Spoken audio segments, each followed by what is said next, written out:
Okay, so as I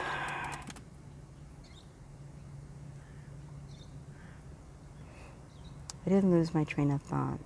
God actually had me move locations because there was an overabundance of spirits.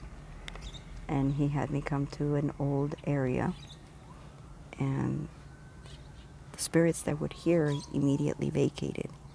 But now new people are coming in, and so far God hasn't told me that they're not his children. So most of the time the spirits can't stay where I am anymore, especially after birthing.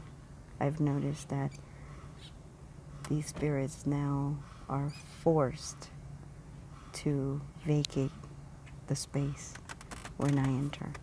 Not because of me, but because of the God that is in me. His presence forces them to go away. So,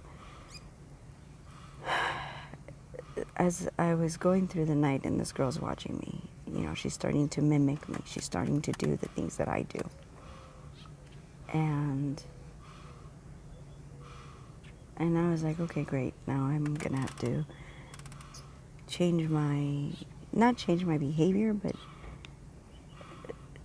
change certain aspects of myself so that I'm not falling into the mass. I'm still being individual. I'm still being different from everyone else. Because God has me doing that. He has me standing out. He doesn't want me to be like everyone else. Which is why he's bringing to my attention that this woman is watching me and doing what I'm doing. And then, at the end of the night, so she's getting ready to go home. And she turns around, she looks at me, and she goes, hey, can you take my shift on Sunday? And I'm like, I work on Sunday. I don't work Saturday, but I work on Sunday. She's like, oh, well, I'm like, I can work both shifts if you want. That's fine. And she's like, no, because then you won't have a pre-closer. And the manager jumped in. Now, this is a man that I didn't think liked me. As soon as I come in the door, he wants to get rid of me. He wants me out the door. And I'm like, huh? But all of a sudden, he pipes up and he's like, no, she's fine. She can take both shifts. And I was like, what? He's like, yeah, it's okay. You can work from 11 to close. I was like, well, I'm hoping that I'll get a half-hour break in between the two shifts, but okay, that's fine. I can do that. And I realized in that moment, because God began to give me revelation from that from the time that I recognized that she was mimicking me, that she was doing what I was doing, I began to see, because God began to open my eyes by pointing things out. He's like, look at this, look at that, look at that. And I was like, oh. People started treating me differently. They were very complimentary. They were very polite. And I have noticed that recently, like since I started the last job when I was in California, that people call me ma'am, or they ask permission and may I get this and may I have that, and instead of ordering me and saying get me this or get me that, which I have heard them say that to the other girls. They'll say, can you get me some Parmesan, please? Or can you get me some Parmesan? And I'll be like, wow. But to me, they say, excuse me, ma'am, is there any chance I could get some Parmesan? And I was like, of course. So I noticed these subtle differences, but now the subtle differences have become gaps, like gaping gaps, where I'm like, they're treating me completely in a different arena than these girls. And so I get a phone call from this customer, and she places an order, and she says, we're going to eat there when I get there. I'm like, okay, that's fine.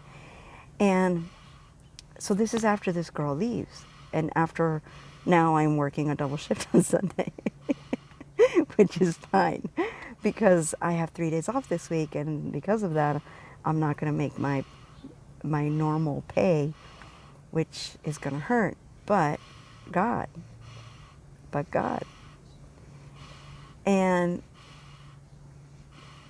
I'm like so in awe in all of this. And so this lady comes in, and her husband shows up first, and she tells him something, and he comes up to the counter and he starts to order pizza and wings and, you know, sides and all this and all that. And so I place the order, he pays for it, and she comes out of the bathroom. She's like, no, I already ordered the pizza. I've called it in. All you had to do is pay for it. And he's like, oh. So they quickly came and told me what happened. I walked over to the back and I'm like, hey, can we make sure not to double up on this order? And they're like, it's already made. I'm like, shoot. Okay. So then we started really looking at which order got made. And so the order that got made was the one that got ordered over the phone. The order that was about to be made was the one that was placed in the restaurant. And as the manager is canceling the order that was placed over the phone, because they actually added more items to the order they placed in the store, so we kept that check open. And he says, what could we have done differently that would have allowed us to catch this mistake? And I said, actually, this wasn't our mistake. This was the wife and the husband didn't communicate properly, because he did not come up to the counter and tell me that they had placed an order over the phone. He did not even say anything about, you know, my wife, you know, might have called it in, nothing. He was under the impression that he needed to place the order, so he did. And all he was waiting for his wife was for her to confirm that she was okay with what he ordered, but he had already paid for it. Or he wanted to know if she wanted one more thing, and he's like, I can come back for that. And I'm like, okay. And he goes, okay, that's fine. Well, this man never offers me anything. But the last couple of times he's shared food with me, and he had gone olive oil tasting. And he bought a little jar of olive oil. And so he used that on as the base. Instead of using pizza sauce, he used that as the base, and then he made a pizza with it. And then he asked me, he goes, would you like to try it? And I said, of course. And I tasted it, and then of course, he asked me if I wanted to try it. The other girl, he didn't even ask. She just took some, and I was like, okay. But this is the kind of behavior that this younger generation, because they're all younger than me. They're all, you know, in their 20s or mid 30s to 18, 19 years old, and they just were the attitude that they have towards the work. It's no, I did it. Their idea of customer service is, I sold you the pizza, you gave me the money, tip me. And I'm like, that's not how it works.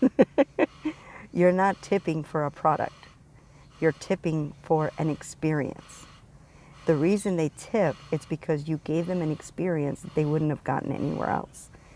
And they don't understand that. All they think is, we made a transaction, now tip me.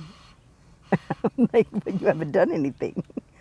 You know, you get more tips when you serve a beer, because there is an actual skill level that you have to have in order to serve a good beer. Every beer I serve is good, is a good level beer, and so I get tipped accordingly. And these guys have noticed it, and they're now starting to copy the way I do it. So with Monday being the day that I birthed, I thought, oh, it's going to take a couple days for me to see, you know, the results of this birth and what is it is that it but God. When he says things are coming swiftly and you're going to get blessings on the back of blessings on the back of blessings. So today. Okay, so on Monday, people just kept tipping and tipping, and then I kept finding money at the tables, and this is by myself. There's nobody else on the shift. And I'm just like, thank you, Father, thank you. Every time I get a tip, thank you, Father. And at the end of the night, when I'm finally told, go ahead and go home, that's when I grab all my tips, and I found like $4 in change.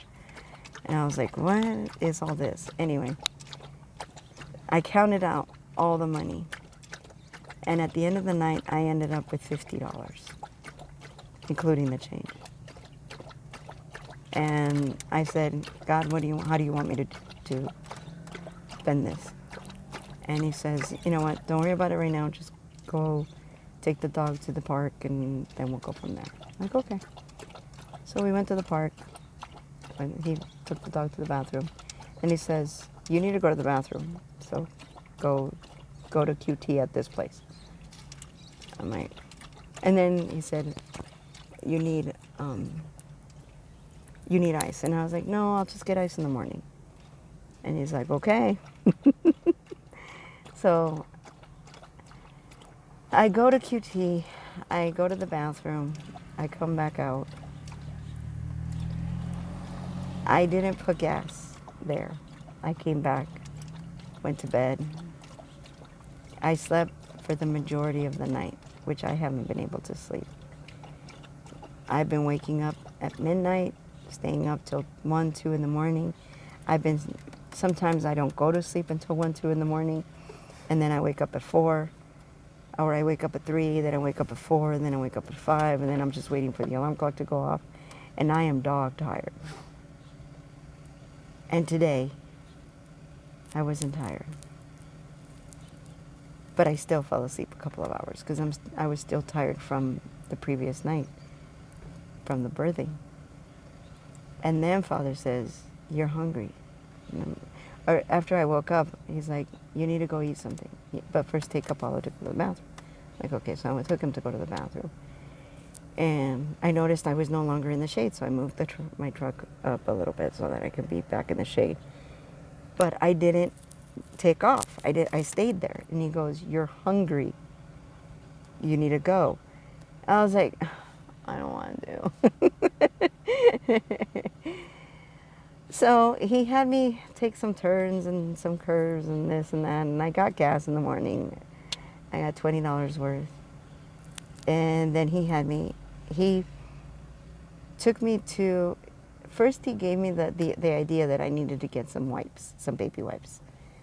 And I'm like, well, I need a Dollar Tree. And he goes, well, there's a Dollar Tree over by the Walmart on 32nd Street. And I'm like, no, I don't want to go in that direction. I want to stay closer to where you're taking me. And he's like, okay. And he showed me a place. I'm like, I don't remember there being a Dollar Tree there. I'm like, all right, I'm just going to follow your suggestion. So I kept driving down this road. And I pull up. And lo and behold, there was a Dollar Tree there. Unfortunately, they didn't have baby wipes, but they did have other wipes that I could use. It's mostly just I'm sweating so much that I'm starting to get, what do you call it? When a baby's bottom gets overheated and it's always moist, they get these little bumps on their butt. And I'm starting to get those in wherever my body creases, like my elbows and my knees, behind my knees. So God wants me to keep them wiped down so that it doesn't create an issue or a rash. And so I was like, okay. And so I bought what I needed, and then he goes, okay, go take a right, because he showed me there was a park. Or he said, take a left out of the parking lot. I'm like, okay. And I'm like, oh, I didn't know there was a park back here. And he goes, yeah, take a right. And he goes, look, there's water. And he goes, it's all closed off. He goes, this is all you're going to take back for me. I'm like, okay. And he goes, but you can't do it now. You need to have your spouse with you, because this is going to be these are these are spirits who are on legislators and the councilmen and women and the government body. And I was like, oh, okay. But he's showing me. So he always does this. After I go through a transition, he takes me to the place where I'm going to be. And he shows me around. And then he takes me back. But he doesn't just show me that place. He shows me a bunch of other places within that place. And then somehow, my soul connects with the place. Because when I come back, I'm like, how did I know this was going to be the place I was going to go? Because God had already put it in my heart. Every time I stop somewhere, I'm like, I envision myself in that space. And every time we go anywhere, that's how it is. And it's like, okay. And so he's taken me to a couple places. And I know which one of them I'm going to end up in. And it's like, wow. And he goes, yeah, but, and that's for another video, but, yeah. So every time I thought that I was there at the end, it was a transition. Every time I thought I had birthed something, it was just the preterm labor. What do they call them? Brex Hicks or something like that for the early contractions. And every time I thought, oh, this was so hard. This has to be the end. It's like, no, no. You'll know when it's the end, because the discomfort, the irritability, those are all signs you're getting to the end. But when it finally happens, when the date finally comes, it's going to hit you and you don't know where you're going to be. I was in a parking lot at the park, and I didn't make it to the bathroom, but I made it to the bathroom. I can't explain because it's gross, but it was such a public birth, you know, but I breathed through it and took an hour and a half to birth my final, to birth the blessing that I have been hoping for, that I have been praying for. And I can tell you now, 2 days out, postpartum, 2 days out, because this was on Monday and this is now Wednesday. No, Tuesday. Sorry, it's only a day out. Yeah, that's how you get pregnant brain. Today, I haven't had any back pain. I haven't had any situation that was difficult. And I've been able to, I'm happy. Like, I'm in my car, but I feel like I did when I first started this journey. This was exciting, and it was going to be okay, and I'm going to be, it's going to be quick. But now that I've gone through all of this, and I'm on the other side of the birthing, I'm happy, not because the birthing is over, but because I know God has shown me things now that I've birthed. He's shown me confirmations from the other side, from my husband's side, showing me that he's in agreement, showing me that he's now in a place that is close to me. And he doesn't even know yet. He doesn't know that where he's staying right now, this moment, is literally right around the corner from where I work. He doesn't know. He has no idea that I'm that close.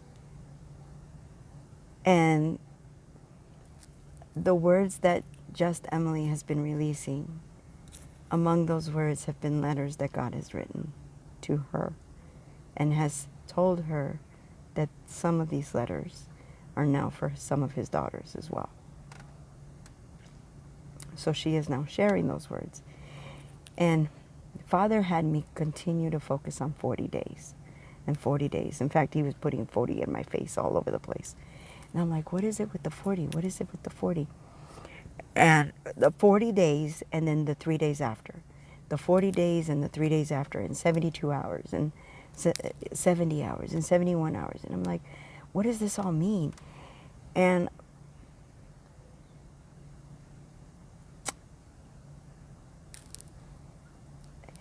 after I birthed, the clarity that I received in my mind, I was able to now focus on the words that Father had written. And he then dropped revelation on me regarding my specific situation. And he confirmed that this word was for me, because there is something that I said to Emily in one of my comments to her, where I said that she is going before me, but not because one is lesser than the other, but because sisterhood is more important than anything else. Or the love of sisters is more important. And I kid you not, today, Father brought a video to my view of these two little girls they were doing their quinceañera. One was in pink, one was in blue. If you remember the story of Cinderella, they kept changing the dresses between pink and blue. Strategy. And as soon as the video started playing and these two little girls came out of the limousine, and the crowd was cheering for them, I felt it in my spirit, the joy. It didn't matter that she went first. I was happy for her because she deserved the accolades and the rejoicing for her. And I was not even, the other little girl was not even half a step behind. I mean, they came out almost simultaneously. But they came out like, if the door would have been big enough, they probably would have come out together at the same time. But they came out so close together, they almost looked like they were one person. And that was also part of my test, because God wanted to see where my heart was in relationship to my sisters. Am I going to get upset because I see my sisters getting there first? No, sir. I am going to rejoice because my sisters made it, because more children are now under God. More children are now under his protection, under his love, under his joy, under his guidance. More children are following him than ever before. I celebrate that. I don't get jealous of it. I don't envy it. It's not, I can't even explain to you how good it feels when I hear someone say that God is good, that they love God with all of their heart. It makes me so happy to hear that. And I'm not saying this because God is putting it in my heart. This is me saying it because it makes me feel that way. And God showed me that about my heart in that video. And I was like, and he said, this is why you are in line. I was like, wow, you blew me away with that one, Father. You really did. So these three words that I've put together at the encouragement of God, of Father, is because he wants you to understand what the birthing will feel like. If you have no idea what it is like for a woman to give birth, look up birthing videos on YouTube, on Facebook, you pretty much, I'm sure someone somewhere has a video of them giving birth. And I'm not talking about the photoshopped stuff. I'm talking about the real life giving birth without editing, without, just the raw footage. Because I think once you see that, you will understand what it's going to take for your blessings to come out. And for those of us who have been under Warcraft for the majority of our lives, especially during our childhood, there are blessings that are so large at this point. So think of it as our inheritance that we were supposed to receive each year, or our birthday gift that we were supposed to receive each year from God, has been sitting in a vault, increasing with interest. And every time we get attacked, every time we go through a trial, or we have to go through more warfare, we have to go through another setback of someone hurting us, or new people hurting us, or new people using us, new people abusing us, those gifts double, triple, quadruple. So those vaults, some of us have so many vaults that God's like, okay, if we don't turn this child back and get all this other stuff off of them, I don't have any more room. He always has more room. But you know what I mean? This is the kind of jokes he says. I don't have any more room. You need to get your stuff out of here. You need to move on. You need to go with your husband. You need to go with your wife. You need to go create your own rooms. Because God is not a God of,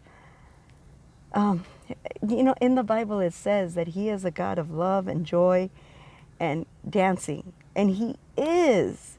He is. But all we've seen, because we've been going through these trials and tribulations, because we've been going through all these manifestations of evil, that we've only seen the God that pushes us back into alignment with Him. So for us, it feels restrictive. It feels, like He's put us in a box. And in a sense, He has, to prevent us from losing what He has gotten us out of. And sometimes when we fall back into sin, or we fall back and we fall back into fear, or we allow the enemy to penetrate our walls, and He has to bring us back out. That's why the road is so hard. The road is so tumultuous, because He's trying to cleanse us so that we can get to the point where we can rejoice with Him, where we can have fun with Him, so that we can, He talks to us as each one of us. He comes to wherever we are. But He's so much more than that. Because there is a moment in time where, and I have experienced it, I remember when I was a child, the interactions Him and I had. It wasn't a punitive, or it wasn't a you need to do this, and there was punishment, or I would have a repercussion if I didn't do this or didn't do that. It was free. It was, I could laugh, I could run, I could jump. If I put it in my mind that I was going to jump across a canal, being 4 years old with short little legs, and it was a 5 foot wide canal, if I put it in my head that I was going to get to the other side, guess what? God would get me to the other side. I kept the angels on their feet. But that's what I'm saying, is we haven't been able to have fun with Him. And as we each reach the other side, we are going to start to get to see the fun God, the fun Father, the Father that loves to joke, that loves to crack open a brewski and get us drunk in the Spirit. A Father who, in some cases, will get you high. Apparently, I've heard stories. I haven't experienced it yet, but I don't know if him and I will ever do that. I don't know. We'll see. And if he does, guess what? You're going to know about it. But it's one of those things where and the other thing I've noticed today that is so different is that people are staring at me. Men are staring at me. Women are staring at me. Children are smiling at me. And I'm like, what is going on? Why is everyone looking at me? Because to me, looking at me, the way I look right now, I'm wearing a tank top I've been wearing for 3 days. Yes, I know it's gross. But I don't have any money to go wash. I have enough money to feed me, get water, get ice, put gas in my car. Because God has me doing other things. And I only get to do laundry when I get paid. Because those are the things that God has me doing. Why? Because He wants me to understand that I do what He says. Because when I come into union with my husband, it's going to be what He says. Is there going to be a discussion if I feel strongly about something? Yes. But overall, it's going to be God's will. Because He's going to be following God's will. And I'm going to be following Him. Because that is God's will, for me to follow my husband. Let Him lead. Now that doesn't mean that I'm going to act like a child every time he does something or says something that I don't like. Instead, I'm going to be a mature adult and say, can we have a discussion about this? Now, the first place that it's going to go is to God. Because He's going to tell me whether or not what my request that I'm going to make to my husband is even something that is worth having a discussion over. Because I've learned that when I want to make something, a decision about something, and I go to God and I say, look, God, this is what I want to do. And He's like, and He had already told me before I even asked Him that was a no. And I go to Him and I'm like, well, can we talk about this? Is this something that you have leeway on? And sometimes He'll have a discussion with me, but it's still what He wants to do will stand. But He'll explain to me why. Other times, He won't explain. He'll just, no, this is the way I want you to do it. And then I get, are you going to be obedient? And I realize that when He does those things, it's not because He's being mean to me or he's being short with me or I'm doing something wrong. It's because there will be times where I will need to listen to my husband without asking questions, without second guessing him in his decisions, that I will just need to obey in the first